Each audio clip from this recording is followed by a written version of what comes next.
Goes public with ugly leak to New York Times. President Donald Trump and Senator Mitch McConnell aren't friends.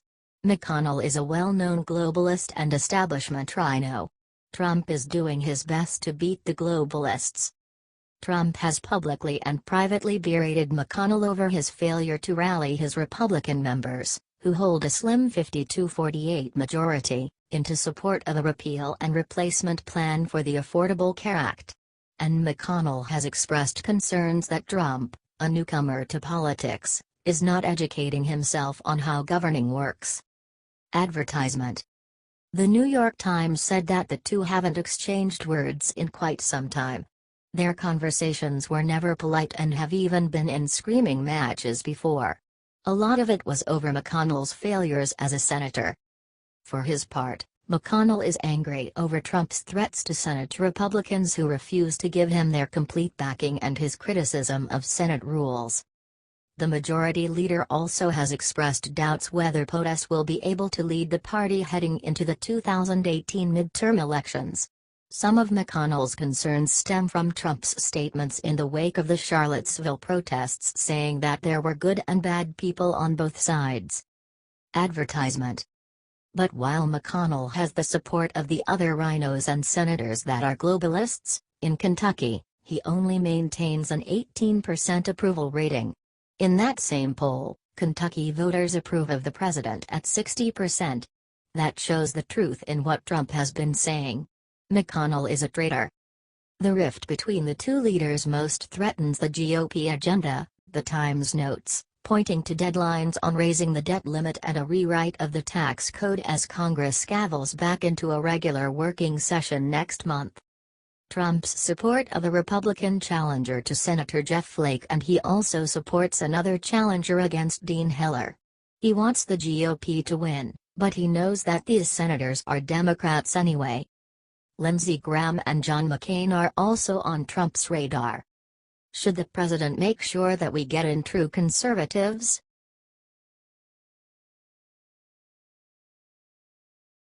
Steve Bannon fires first shot in war with Saturday Night Live actors who bashed Trump. Ousted White House strategist Steve Bannon has a new revenue stream from selling Steve Bannon fidget spinners for $7.95 a pop online. It's pretty smart, as these are the most popular in the United States right now.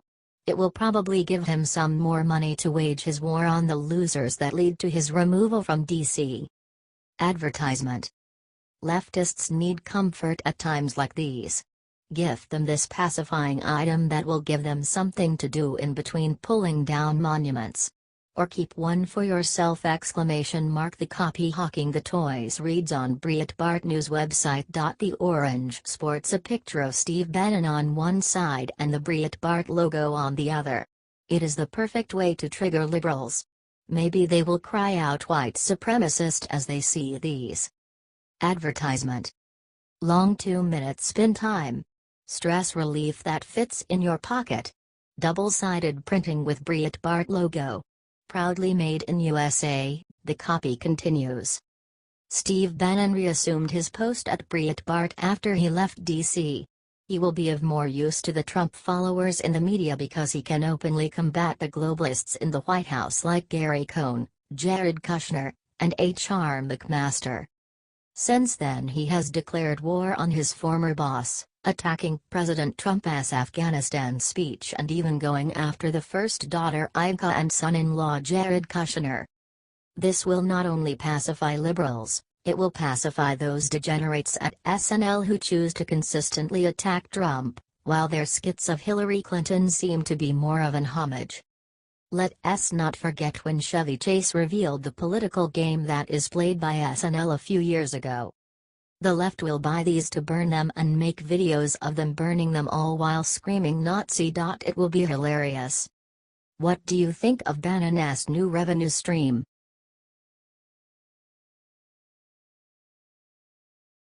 Chelsea Clinton defends Barron Trump from shameful liberal attacks.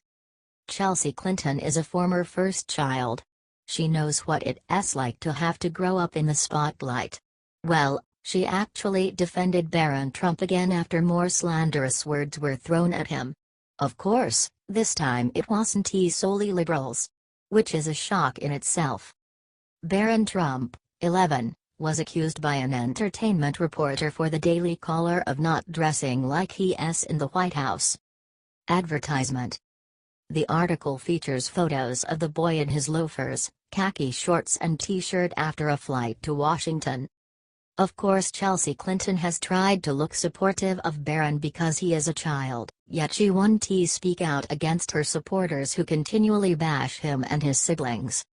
Chelsea Clinton did make a half-assed defense of Barron some time ago because of criticism and evil jokes about the boy. She even tweeted something that caused a SNL writer to be fired. Advertisement.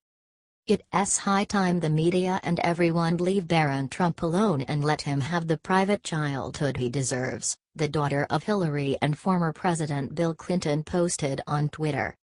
Late-night comedian Chelsea Handler, a frequent critic of the American president, tweeted "Poor Barron."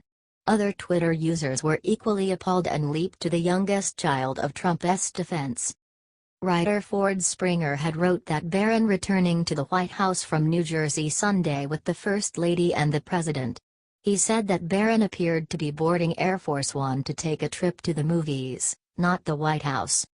Springer said that the youngest Trump doesn't have any responsibilities as the president's son, but the least he could do is dress the part when he steps out in public.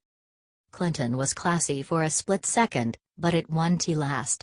She's still a moron when it comes to politics. What do you think of this?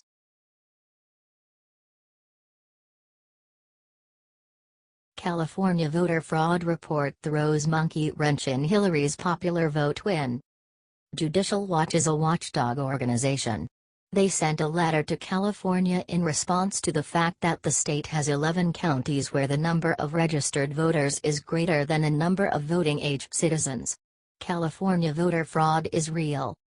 The letter alleges California is not complying with federal regulations in maintaining accurate voter registries. Advertisement. NVRA Section 8 requires states to conduct reasonable list maintenance so as to maintain an accurate record of eligible voters for use in conducting federal elections. Congress put into effect Section 8 of the NVRA to protect the integrity of the electoral process. This permits the names of ineligible voters to stay on the voting rolls, hurts the purity of the electoral process and ruins voter confidence in the legitimacy of elections. As the top election official in California, it is your responsibility under federal law to coordinate California's statewide effort to conduct a program that reasonably ensures the lists of eligible voters are accurate. Advertisement. The document sent to California lists the 11 counties where the crimes occurred. Judicial Watch lays out the specifics. Here were more total registered voters than there were adults over the age of 18 living in each of the following 11 counties: Imperial, 102%, Lassen, 102%, Los Angeles, 112%, Monterey, 104%, San Diego, 138%, San Francisco, 114%, San Mateo, 111%, Santa Cruz, 109%, Solano, 111%, Stanislaus, 102%, and Yolo, 110%. The letter notes that the percentage in LA Country may be as high as 144%. Judicial Watch will be following the letter with legal action. They said that if the Secretary of State in California doesn't remove the ineligible people from the voter rolls, they will take action. They have given Padilla 14 days to respond and 90 days to fix the issues. Padilla has been one of the main voices in opposition to President Donald Trump's Presidential Advisory Commission on Election Integrity. What do you think of this?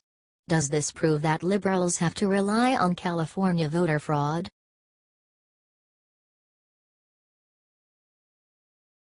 Breaking: Loretta Lynch busted using grandmother's name as alias to hide dirty deeds. On Friday, Internet detective Kim.com dropped a huge bomb on Twitter. Kim disclosed an email Friday that outs Loretta Lynch for using an alias to make contact with DOJ officials. The Department of Justice cut loose hundreds of emails to the American Center for Law and Justice this week during the investigation of Obama's AG, Loretta Lynch, and her secret meeting with former President Bill Clinton. One emails blatantly Loretta Lynch hiding her identity from Department of Justice officials. Melanie Newman from the Department of Justice leaked it in the email. And, AG Lynch, Elizabeth Carlisle, then issued a response with a thanks to all who worked on this. Advertisement. Another message from May 29 to the Attorney General was sent to the Elizabeth Carlisle account. On Reddit, numerous users found out that Loretta used her grandmother's maiden name as her alias. The maiden name is Lizzie Carlisle. Loretta's grandmother's name is Lizzie Carlisle Harris. Loretta's mother's name is Laureen Harris Lynch. Below is a picture of her grandmother's death certificate. Kim.com requests that his subscribers discover much more on Lynch's alias Elizabeth Carlisle. It would seem that the deep state forgot to hide the reality that was in the emails they released to the ACLJ. The deep state is proving that they always behave like criminals. The fact that Lynch chose to use an alias shows that she knew what she was doing is wrong. The left is fighting so hard to commit crimes at every turn. What do you think of this shocking development? Should Lynch and the rest of her DOJ go to prison for the crimes they committed?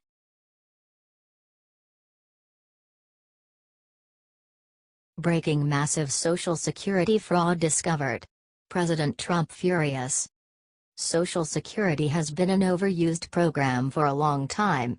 The program is in huge need of reform.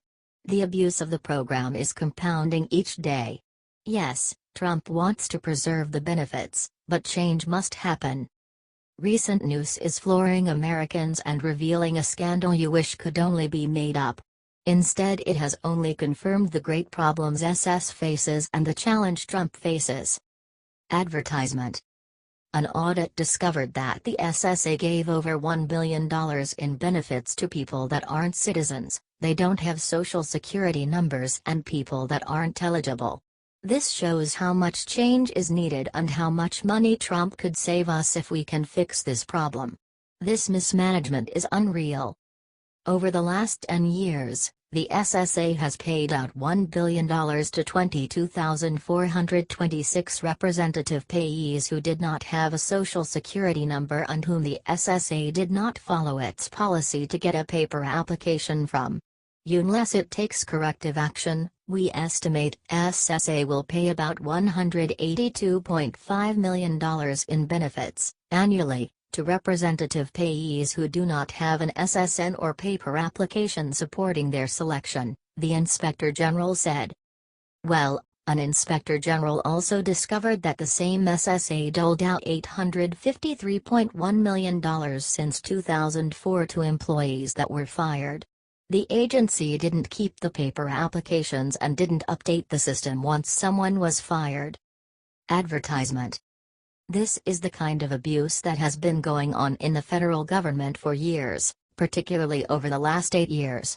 Big spender Barack Obama seemed to be unwilling to make necessary cuts in our budget or to even evaluate where our money is going. This amount is astounding and very harmful for the American taxpayers. What do you think of this discovery? Do you think the people who were in charge of the SSA should be charged?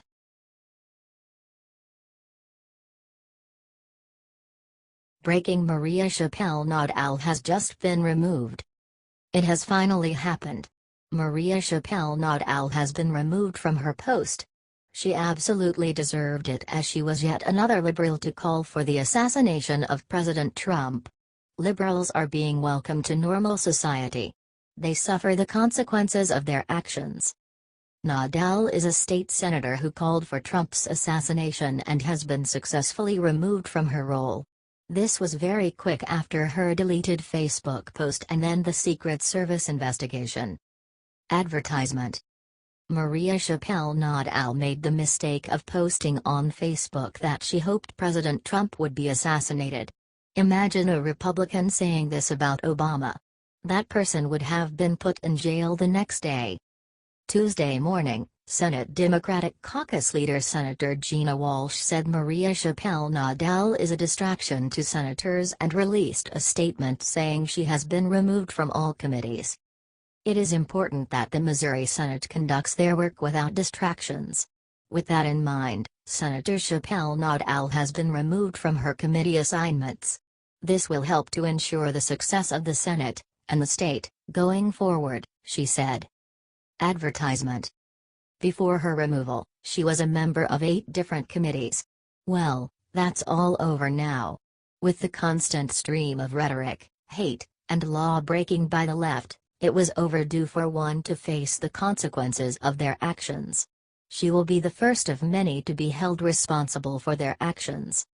The controversial comment by Chappelle-Nadal, made on Thursday, prompted other lawmakers to call for her resignation. The comment was deleted shortly after, but a screenshot was already making the rounds on Twitter. The U.S. Secret Service investigated the post that read, "I hope Trump is assassinated." What do you think about this? Did she get exactly what she deserved? Is this the example we were waiting on?